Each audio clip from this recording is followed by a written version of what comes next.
Character of the week. So for those with Hulu or Hulu adjacent accounts, today's character week is based off of an 80s franchise from an action film known as The Predator.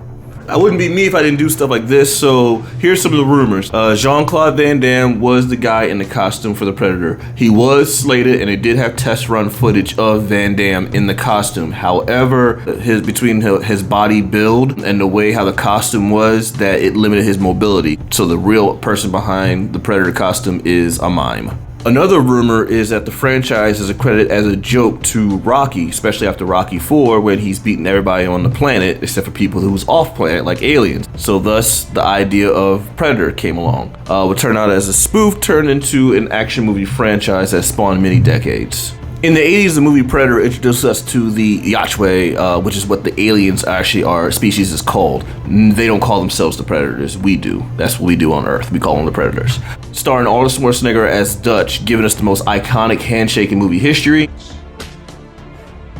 The Predator itself killed each of his people of his military unit one by one, so he was the last one left. That's where we also discovered many lore used today for the Predator franchise, such as its hunting skills, its camouflage, its thermonuclear senses, its ugly motherfucker face, the iconic way of them being sore losers in their honorable fashion of disgrace of losing a hunt and self-destruction via nuclear bomb.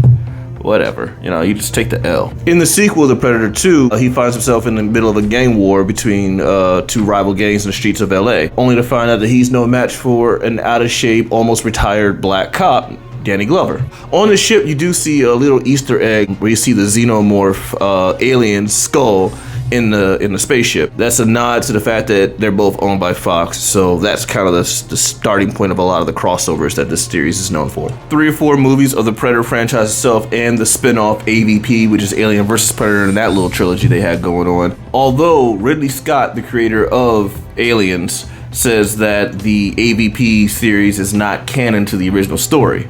Fans don't care. They include it, which includes the fact that the xenomorphs were an alien species created by the Predators as a means to hunt for their big game hunting. The aliens in their little culture, if they don't have their first kill, they're called the unblooded, which is basically like Predator virgins. Once they get their first kill and they collect the skull as a trophy, then they're known as the blooded.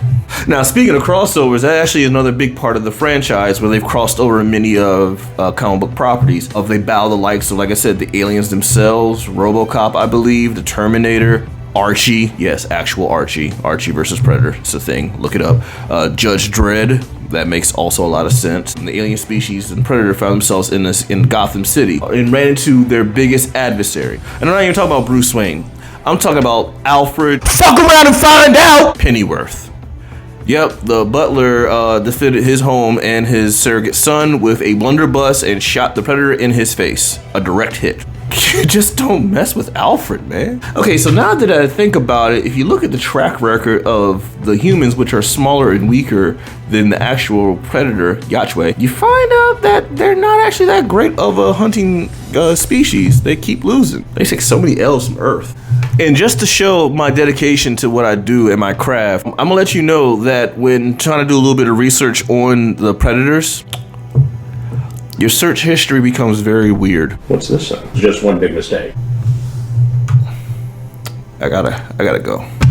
Back to you guys. Like, share, subscribe.